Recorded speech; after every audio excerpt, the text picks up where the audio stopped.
জয় শিব শম্ভু। শুভ মহাশিবরাত্রি সবাইকে। তো আজকে তো শিবরাত্রি, তোমরা সবাই জানো।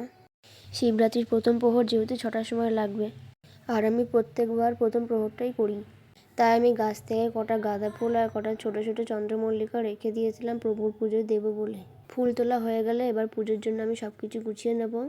প্রথমে আমি ঘটিতে দুধ ঢেলে নিলাম, তারপর এক এক করে বেলপাতা, জবা ফুল, আকন্দ ফুলের মালা, 5 রকম ফল, কটা ধুত্রা ফুল, অপরাজিতা ফুল, আর আমি প্রভুকে দেওয়ার জন্য 2টো মালা বানিয়েছিলাম, গাঁদা ফুলের আর রজনীগন্ধা ফুলের মালা, কটা গোলাপ ফুল, আর তখন যে আমি গাছ থেকে গাঁদা ফুল আর কটা চন্দ্রমল্লিকা ফুল তুলেছিলাম সেটা দিয়ে একটা বুকে বানিয়ে নিয়েছিলাম। এরপর আমি রেডি হয়ে পুজো দিতে যাব।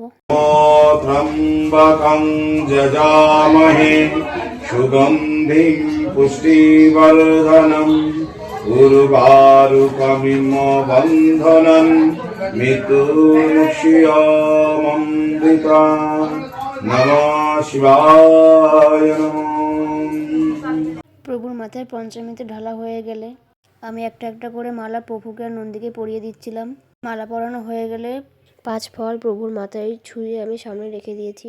বাড়ির থেকে পঞ্চামৃত বানিয়ে আনতে পারিনি, তাই আমি মন্দিরে এসে পঞ্চামৃত বানিয়ে নিয়েছিলাম। পঞ্চামৃত বানাতে আমি দুধের মধ্যে দই, ঘি, মধু, শর্করা সব একসাথে মিশিয়ে তারপর আমি পুজো দিয়েছি। আমার এদিকে পুজো দেওয়া শেষ হয়ে গেছে। প্রথম প্রহরের অঞ্জলি দিয়ে চরণামৃত খেয়ে আমি আমার উপোস ভেঙে নিলাম।